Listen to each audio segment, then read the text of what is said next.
Eldar. Quote, "Trust not in their appearance, for the Eldar as utterly alien to good, honest men as the vile Tyranids and savage orcs. They are capricious and fickle, attacking without cause or warning. There is no understanding them, for there is nothing to understand. They are a random force in the universe." End of quote of Imperial Commander Abriel Hum. The Eldar, or Aeldari as they were known in the Eldar Lexicon before the fall of their lost realm, or the Asuryani, followers of Asuryan, as they refer to themselves, are an ancient humanoid alien race whose vast empire once extended the width and breadth of the known galaxy. The Aeldari Empire was without equal, and they counted themselves masters of the stars. But millennia ago, the Eldari's overweening pride and the fall into hedonistic practices led to a cataclysm that all but eradicated the kind and led to the birth of the Chaos God Slaanesh. Despite the boundless power, the heart of the civilization was torn out by this catastrophe of their own making, forcing the surviving Eldari, now calling themselves Eldar, to outsiders and Asuryani among themselves, to flee upon gigantic continent-sized starships called Craftworlds. Now they cling to survival by a thread, fighting the horrors of the galaxy with ritualized discipline and consummate skill. The Eldar race has a long and complex spacefaring history, so long, in fact, that little is known for certain about the course of the physical evolution and early planet-bound existence. The original Eldar homeworld was destroyed during the catastrophic collapse of the Eldar civilization known as the Fall of the Eldar. The remnants of Eldar culture that survived the cataclysm preserved much of the species' history in the form of traditional stories, songs and dance. Written records, monuments and visual records were almost completely destroyed except for a few instances where they were taken aboard voidcraft fleeing from the doomed worlds. As a humanoid race, Eldars are physically similar to humans, although not entirely identical by any means. They possess longer and cleaner limbs, and finer cetic features with penetrating and slightly slanted, almond-shaped eyes. Their ears are also slightly pointed, but otherwise they could pass as human at first glance. The most obvious difference between humans and Eldar can only be seen when they move, for the movements of an Eldar radiate a subtle grace which is impossible for a human to emulate. This can be seen in even the slightest gestures or the dexterity with which they manipulate small objects. The Eldar mind, while similar in general to the human psyche, is far more inclined towards extremes. Because of this, Eldars are more intelligent but also far more intense than humans. Although an Eldar and a human can both feel grief or joy, the Eldar's experience is likely to be far more extreme. This natural inclination towards emotional extremes is both a blessing and a curse of the Eldar. On the positive side, it gives them an unparalleled appreciation of life and an unrivaled ability to express themselves through music and other creative endeavors. A melody or gesture made with grace and skill can elicit an intensity of pleasure which is unimaginable to a human. But this potential for joy is paralleled by an equal capacity to feel despair, ambition, and even hatred. Confronted by grief or other personal setbacks, an Eldar suffers mental torments which far exceed the boundaries of human anguish. The extreme nature of the temperament makes it very important that the Eldar maintain a measure of self-control at all times, for it is dangerously easy for them to become entranced by and ultimately dependent upon the experiences that their culture offers them. They must learn to control the darker side of their natures, which is no less an essential portion of the Eldar psyche, and the source of the catastrophe that nearly caused their extinction. The Eldar are a naturally psychic race, and all Eldar possess the potential to become powerful psychers if they choose to pursue this path. The Eldar can use these innate abilities to shape matter, which lies at the foundation of their extraordinary command of technology. Though highly advanced and feared across the galaxy, the Eldar are still a dying people, a shadow of their former glory, and their race eaters on the brink of final annihilation. History. Quote, For the ancient Eldari, life was a cycle of birth, the fulfillment of desire, and comfortable death, safe in the knowledge the soul would live again. The birth of their nemesis, the dark god Slaanesh, shattered that cycle forever. Now, these once great starfarers cower in the shadows, too afraid of their own lusts to embrace the full spectrum of sensation. It is a fate they justly deserve. In truth, there can be no escape from the doom they have brought upon themselves, not this side of the grave. Fate is a cruel mistress, and not to be courted lightly. End of quote. Of Ahriman, arch-sorcerer of the Thousand Suns. The ancient history of the Eldar, or Aeldari as they were known before the fall, stretches back over the millennia to a time when they dominated the stars completely. Yet, for all the splendor and might, the Eldar brought a terrible curse upon themselves that sundered their empire forever, leaving the ravaged fragments of their race teetering on the brink of annihilation. All of the Eldar alive today are essentially a refugee population, the scattered remains of a formerly vast interstellar empire. Even in such straits, however, they are still a deadly and influential force in the galaxy. Once, over 10,000 years past, the Eldar were perhaps the most powerful race in existence, dominating a significant portion of the galaxy and secure in their prosperity. Although there were other intelligent races who possessed advanced technology and potent military power in the galaxy, none were in a position to seriously threaten the state of the Eldar Empire. When it came, the disaster for the Eldar people was self-inflicted. Lost in the vastness of space, the Craftworlds float in utter isolation like scattered jewels upon a pall of velvet. Distant from the warmth of sun or planet, their domes gaze into the darkness of empty space. Inner lights glisten like phosphorus through semi-transparent surfaces. Within them live the survivors of a civilization abandoned eons ago amidst terrifying destruction. These are the Eldar, a race that is all but extinct, the last remnants of a people whose mere dreams once overturned worlds and quenched suns. The starfaring history of the Eldar is long indeed and encompasses glories and sorrows alike. When their empire was at its height, their homeworlds were paradises, their powers godlike and their armies unsurpassed.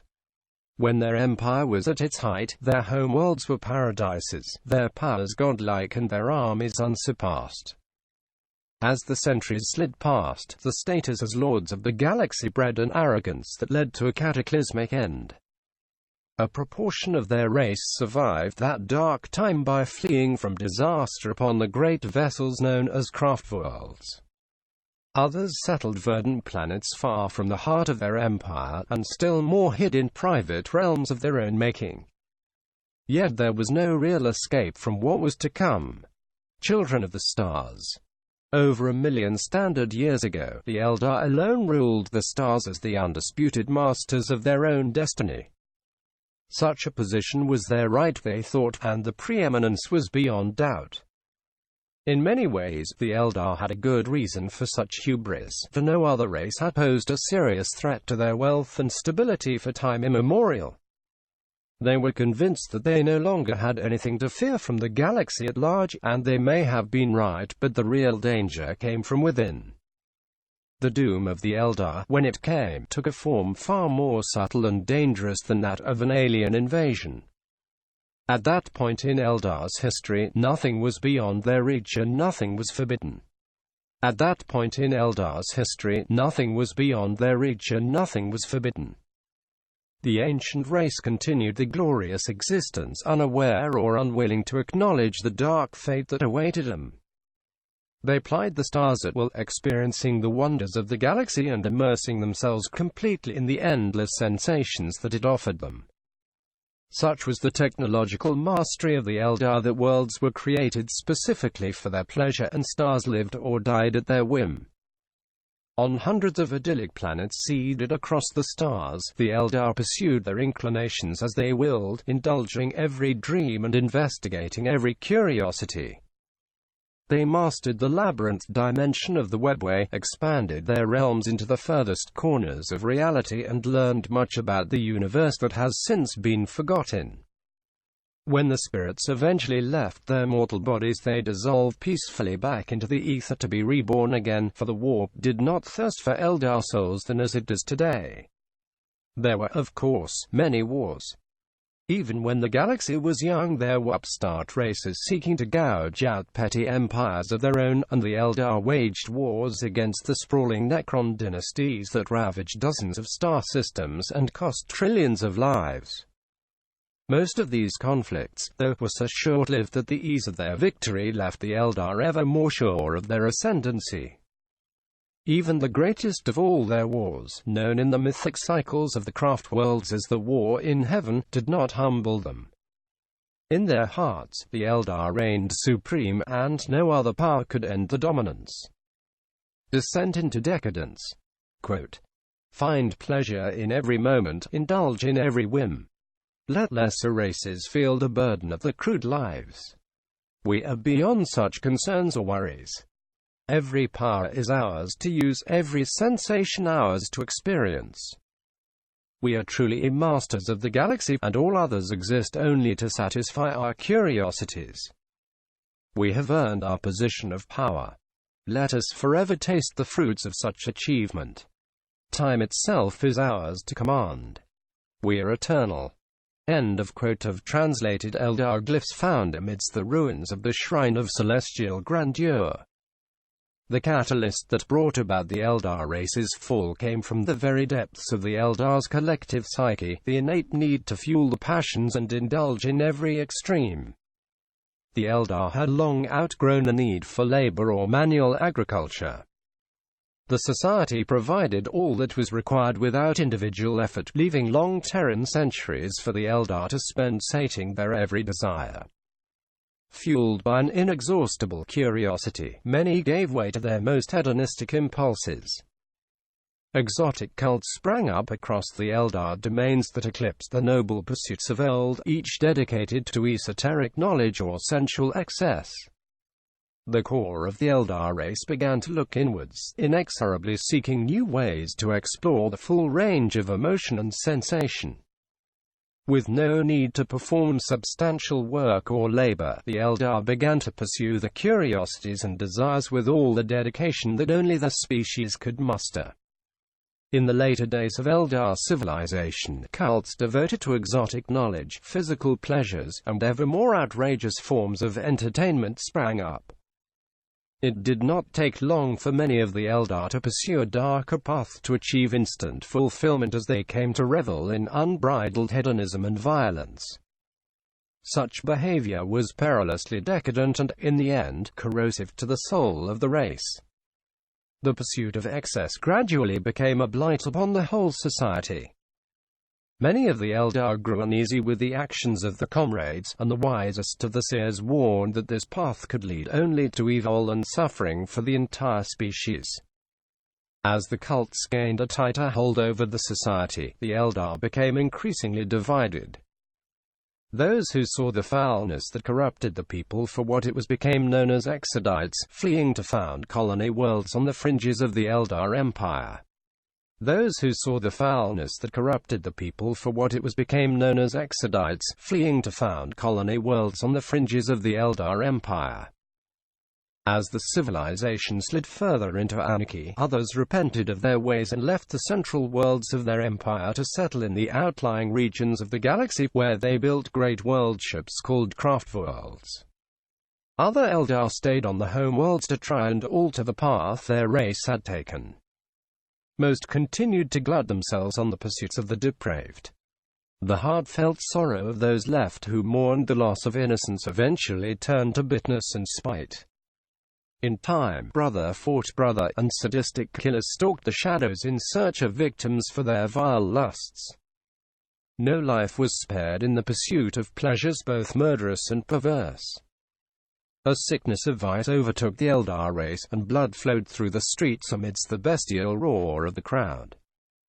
Their hidden realms within the webway became sprawling palaces of avarice and sadism, and entire worlds were bent to the pursuit of the darkest of sensations.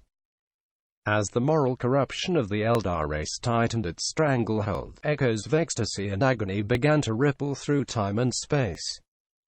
In the parallel dimension of the warp, the reflections of these intense experiences began to coalesce, for the shifting tides of the Empire can take form around intense emotion. Slowly, silently, an latent god of excess grew strong in the depths of the warp. Birth of a dark god. The torture cults eroded the future of the Eldar as a viable galactic empire. While this debauchery would have been destructive within any society, it was even more damaging for the Eldar because of their powerful psychic abilities. Within the parallel dimensional realm of the warp, the psychic emanations of these perverse activities began to gather, strengthened by the souls of departed Eldar hedonists and cultists. As the Eldar's vices grew, this dark mass of negative psychic energy did as well, producing the terrible warp storms that defined humanity's age of strife and made all interstellar travel and communication impossible for the human colonies of this period.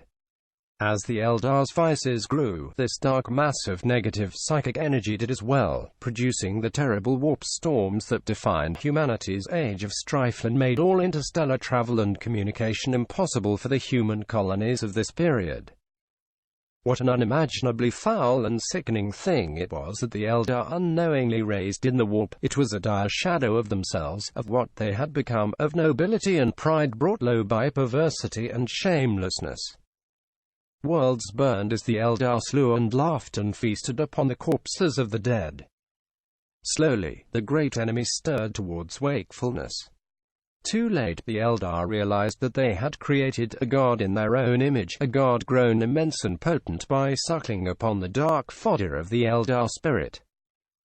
Eventually, this growing mass of negative psychic energy came into a life of its own and came to consciousness over 10,000 years ago at the end of the Age of Strife as the newborn Chaos God Slaanesh, the devourer of souls and the doom of the Eldar. Eventually, this growing mass of negative psychic energy came into a life of its own and came to consciousness over 10,000 years ago at the end of the Age of Strife as the newborn Chaos God Slaanesh, the devourer of souls and the doom of the Eldar. When Slaanesh finally burst into divine consciousness, there was not one Eldar alive who did not feel its claws in his soul. With a howl of raw power, Slaanesh roared into supernatural life. A psychic implosion tore at the universe. The psychic scream of Slaanesh's birth tore the souls from all the Eldar within 1,000 light-years of it, sparing only those sheltered in the wraithbone hulls of the Craftworlds, the exiled inhabitants of the farthest-flung Maiden Worlds, and those members of the pleasure cults who had taken up residence in the protected sub-realms of the webway like Camorra. Countless billions of Eldari screamed aloud and fell dead. In a heartbeat, the shining Eldari civilization that had lasted for eons had its heart ripped out, leaving a pulsing afterbirth of pure chaos in its place. The spirits of the Eldari were drawn from within them and consumed as the blasphemous creation took its first infernal breath. Intoxicated with this draught, Slaanesh laughed and looked upon a universe ripe for the taking. The death of an empire. The epicenter of the psychic apocalypse lay within the gilded heart of the Eldari realms. All Eldari within thousands of light-years were reduced to lifeless husks, the souls forever claimed. Even those who had foreseen the catastrophe and fled upon the Craftworlds were overwhelmed, with only those furthest from the devastation surviving. The remote exodite worlds remained largely untouched, but within the space of a single moment, the Eldari had become a doomed people. Their nemesis was born and would hunt them for the rest of eternity. Though the psychic shockwave focused upon the Eldari, billions of humans, orcs, and creatures from other races were obliterated as well. Warp space convulsed as a cosmic hurricane raged across the galaxy.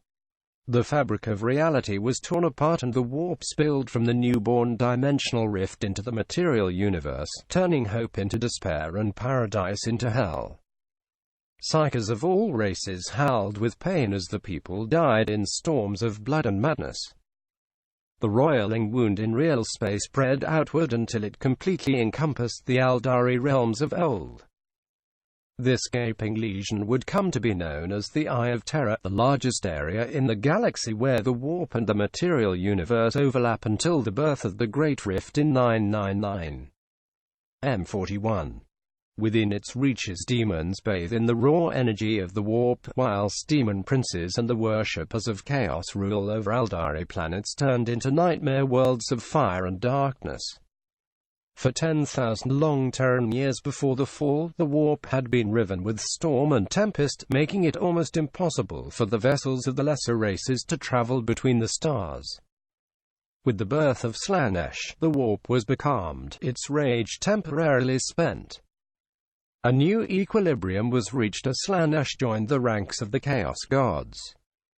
With the warp storms around ancient Terra dispersed, the Emperor of Mankind was able to launch his great crusade. A new power took its place in the galaxy as isolated human worlds from across the stars were united under the same banner.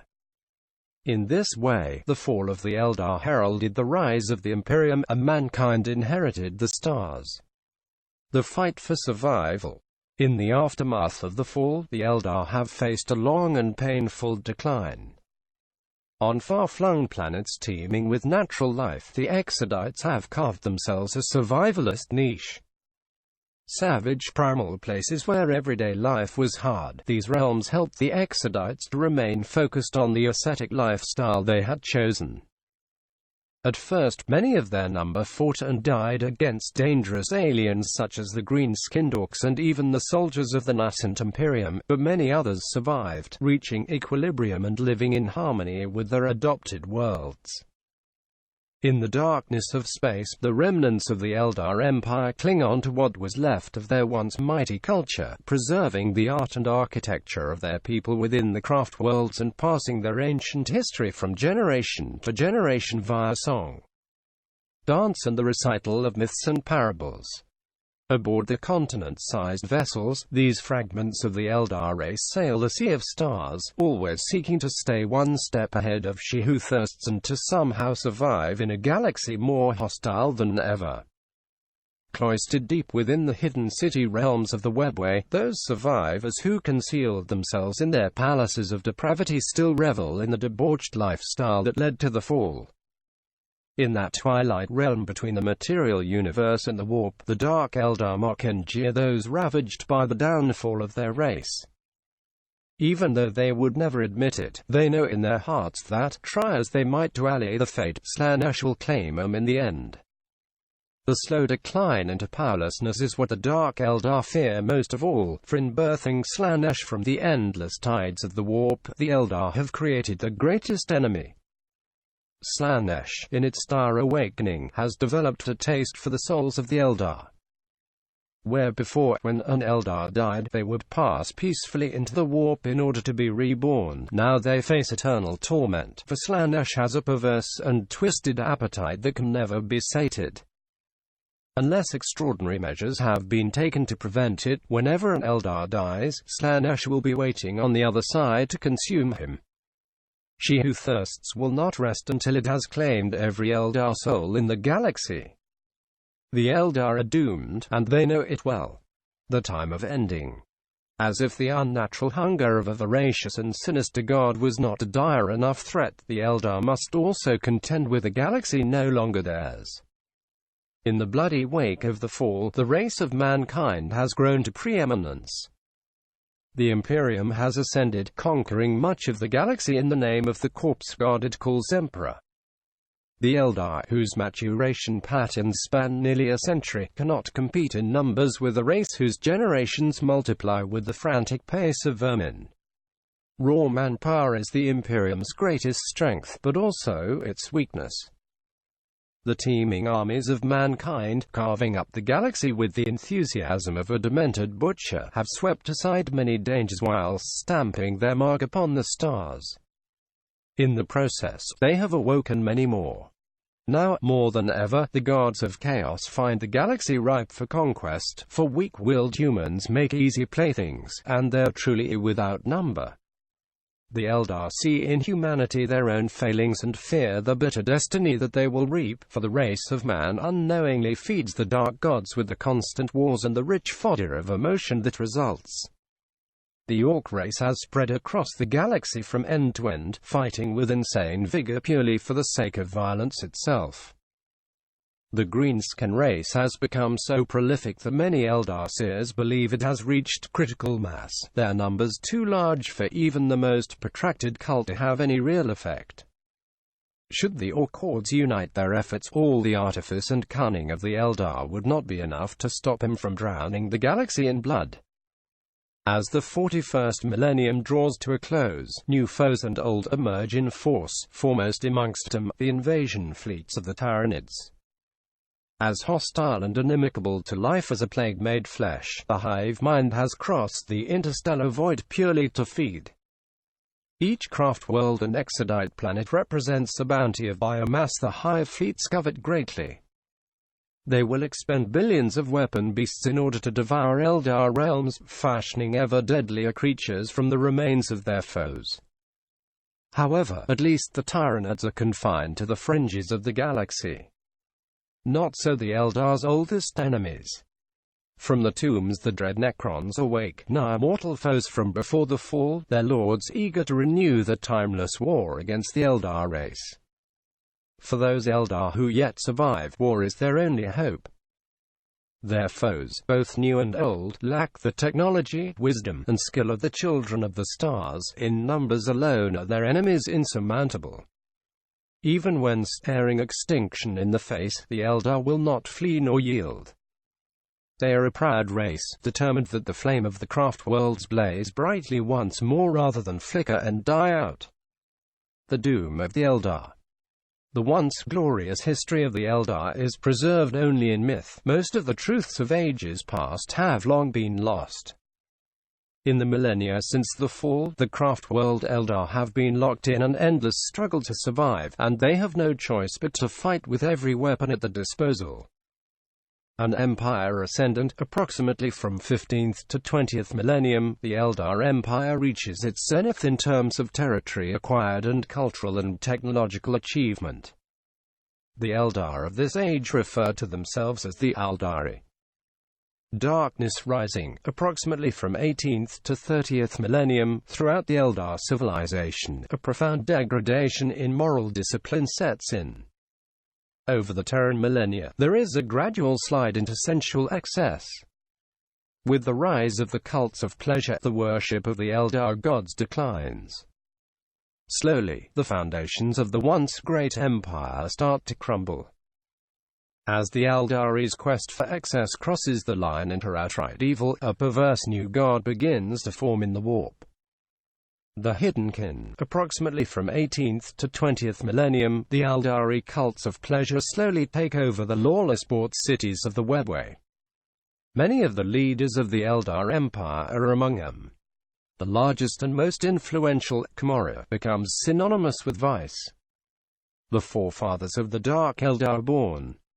A sickness of the spirit. Approximately from 18th to 29th millennium, the luxury of the Eldar Empire breeds a combination of curiosity and complacency amongst the Eldari. The Great Exodus. Approximately from 30th to 31st millennium, those Eldari able to see the rotten core of their empire for what it truly is flee. First to leave are the Exodites, followed not long after by the Craftworld Eldar. First to leave are the Exodites, followed not long after by the Craftworld Eldar. The fall of the Eldar. Approximately from 30th to 31st millennium, the core of the Eldar Empire is consumed by the cataclysmic birth screams of the Chaos God Slaanesh. Trillions of sentient beings die as the center of the empire collapses into the immaterium, leaving the Eye of Terror in its place. The unified Eldari civilization shatters, and the psychic backlash of Slaanesh's ascendants curses the immortal souls of all those who survive to be subject to consumption by the Dark God upon death. The survivors of the fall, regardless of faction, begin to refer to themselves as Eldar to mark the loss of their past. The Eldar race's long battle against extinction begins. The rise of humanity, approximately from 30th to 31st millennium, the warp storms isolating the human homeworld of Terra are swept away by the violence of Slaanesh's birth, and the Emperor of Mankind unites humanity in conquest during the Great Crusade under the aegis of the newborn Imperium of Man. The stranglehold on space travel broken, the Eldar are powerless to stop it.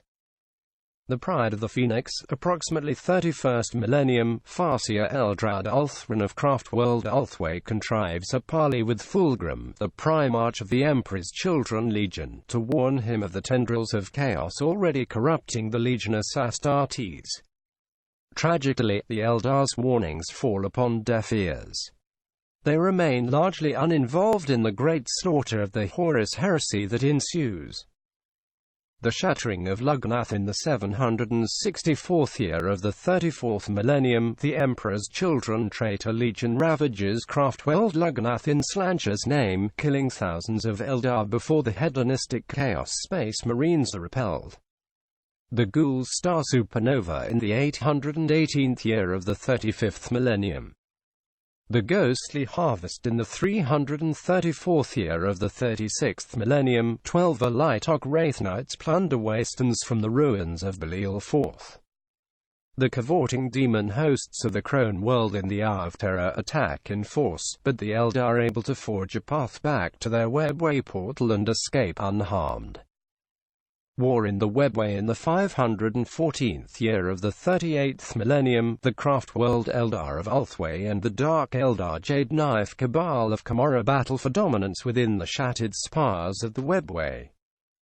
An uneasy truce is called only when the death toll becomes unbearable for both sides. A cruel thirst from the 487th year to 492nd year of the 39th millennium. The Sons of Ken in the 741st year of the 41st millennium, a conclave of autarchs decides the lesser races of the galaxy must be shown the place, leading to a great surge of Eldar taking the path of the warrior. Interject. Since now every date is from 41st millennium. End of interject. The coming of the Great Devourer in the 745th year, the seers of the Eldar lament as the true magnitude of the encroaching Tyrannid Hive fleets becomes horribly clear. Mydrax stirs in the 783rd year, Eldrad Ulthran brings about the destruction of the Necron tomb world of Mydrax before Imperial explorators awaken it fully. In doing so, the Eldar uncover a vast Necron dynasty that spans the star system.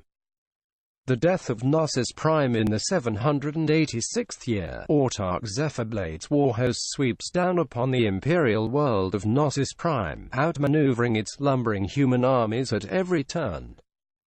In alliance with Dark Eldar raiders, the Autarch sees the world brought to the brink of destruction.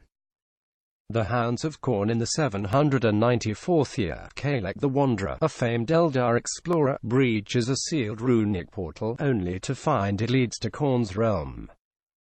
A warband of hound-headed fiends, flesh hounds, slays Kalek and follows his scent to his homecraft world of Ymlock, causing utter carnage before it is finally banished to the ether. Fist of the Machine God in the 801st year, when Craftworld Ymlock refuses to yield its technological secrets to an Adeptus Mechanicus warfleet, a battle breaks out within the armories of Vol. Millions die before the tech priest sees enough advanced Eldar technology to sate the predatory curiosity for forbidden Xenos tech. The Doom of Mallon Tie in the 812th year, the Craftworld Mallon Tie was destroyed by a splinter of the Tyrannid Hive fleet Niger and was the location of the first known encounter with the potent Tyrannid zoanthrope later called the Doom of Mallon Tie by the Eldar. The derelict Craftworld became nothing more than a drifting, lifeless husk floating through the void.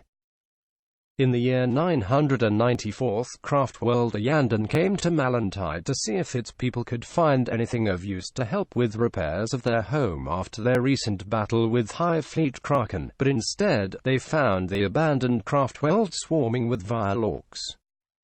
When the Eldar finally regained control of Mallon Tie, they discovered that the orcs had stolen or destroyed anything of use.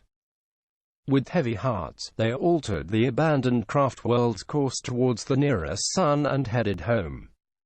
The twin betrayals in the 845th year.